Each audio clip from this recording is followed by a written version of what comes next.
দেরি করবে না, লেট করবে না। এবং এই কেমন একটা সন্তান, যেই সন্তান তোমার বাড়িতে যাবার সঙ্গে সঙ্গে তোমার ঘরের মধ্যে আল্লাহর বরকত চালু হয়ে যাবে। যেই সন্তান যাওয়ার সঙ্গে সঙ্গে তোমার ঘরের মধ্যে বরকত শুরু হয়ে যাবে। যেই সন্তান শুধু তাই নয় রে বোন হালিমা, তোমার শরীরের সঙ্গে লাগার সঙ্গে সঙ্গে তোমার শরীরের মধ্যে অনেক শক্তি আল্লাহ পাক বৃদ্ধি করে দিবে। সম্মানিত শরীর সমাজ, এতগুলি প্রশংসা শোনার পরে উনি কার পিছিয়ে থাকতে পারে? কি বলেন? ওনাদের তো বরকতেরই দরকার, রিজিকেরই দরকার, কি পাচ্ছে না। সম্মানিত শরীর সমাজ, ডাক্তার বলতেছেন বোন আমিনা, দেরি করবো না, লেট করবো না, এমন একটা বরকতের সন্তানের দরকার আমার প্রয়োজন হয়ে গেছে। ও গো আমিনা, এই সন্তানটা আমাকে দিয়ে দাও। ও মুসলমান ভাইরা, ঐতিহাসিকগণ লেখেন, তাফসীরবিদগণ লেখেন, ও মুসলিম ভাইরা, দেরি না করে, লেট না করে যখন তার কোলের মধ্যে দিয়ে দিলেন, কোলের মধ্যে আসার সঙ্গে সঙ্গে শরীরের সঙ্গে যখন স্পষ্টতা লেগে গেছে, যখন গায়ের সঙ্গে গা লেগে গেছে, আমি হালিমা বলে, আমি হালিমার গায়ে 10 জন মহিলার শক্তি আল্লাহ প্রদান করে দিয়েছে। আর আওয়াজ বলেন সুবহানাল্লাহ, লিল্লাহি তাকবীর, লিল্লাহি তাকবীর, লিল্লাহি তাকবীর। ভাইরা বলেন তো, হালিমাতুস সাদিয়া খুশি না বেজার? আওয়াজটা বলেন, খুশি না বেজার?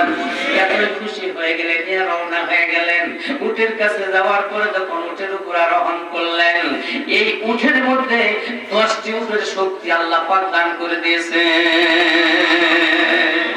আচ্ছা বলেন, এই দুর্বল উটটার মধ্যে যখন সত্যি সন্তান হয়ে গেল, এক পাক ও পাক রওনা হয়ে গেছেন, 1.5 থেকে 2 ঘন্টা পূর্বে যেই সমস্ত উটগুলো আগেই চলে গেছে, এই সমস্ত উটগুলি পিছনে রেখে হালিমাতুস সাদিয়ার উট আগেই চলা শুরু করে দিল।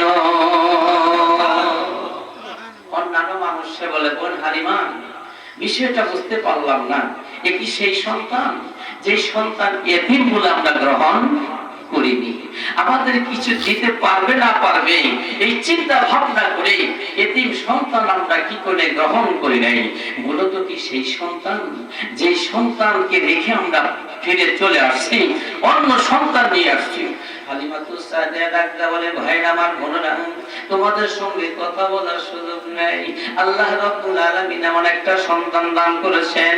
ওরে ভাইরা, যতক্ষণ পর্যন্ত তোমাদের সঙ্গে কথা বলবো, ততক্ষণ পর্যন্ত আল্লাহর বরকত আমি গ্রহণ করতে থাকবো। আমার মুসলিম ভাইরা, দেরি না করে, লেট না করে, হালিমাতুস সাদিয়া উটটা যখন অনেক আগেই চলে গেলেন, রাস্তায় যখন রাত্রি হয়ে গেল, এবার তো দুধ পান করানোর দরকার, কথা ঠিক কিনা বলেন? আমার মুসলিম ভাইরা, শুধু স্তনের মধ্যে মুখ লেগে গেছে, স্তনের মধ্যে মুখ লাগার সঙ্গে সঙ্গে ওই স্তনের মধ্যে দুধে পরিপূর্ণ হয়ে গেছে। হালিমাতুস সাদিয়া এবার এক স্তন থেকে আল্লাহর হাবিবকে দুধ পান করালেন, দ্বিতীয় স্তরে নেওয়ার চেষ্টা করলেন, আল্লাহর নবীর মুখ দ্বিতীয় স্তরের মধ্যে নিতে পারলেন না। মনে হয় জবান বলে দিচ্ছে, মা গো, এই স্তরের মালিক হলাম আমি, আর দ্বিতীয় স্তরের মালিক হলাম আমার দুধ ভাই, আমি নিতে পারবো না। একটা স্তরের মালিক হলাম আমি, দ্বিতীয় স্তরের মালিক হলাম আমার দুধ ভাই। এবার তুমি যতই কষ্ট করো গো হালিমা,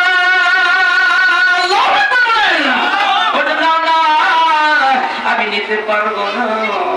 আল্লাহ রাব্বুল আলামিন ইনসাফের নবী হিসাবে দুনিয়ার জমিনে প্রেরণ করেছেন। লা ইলাহা ইল্লাল্লাহ, লা ইলাহা ইল্লাল্লাহ।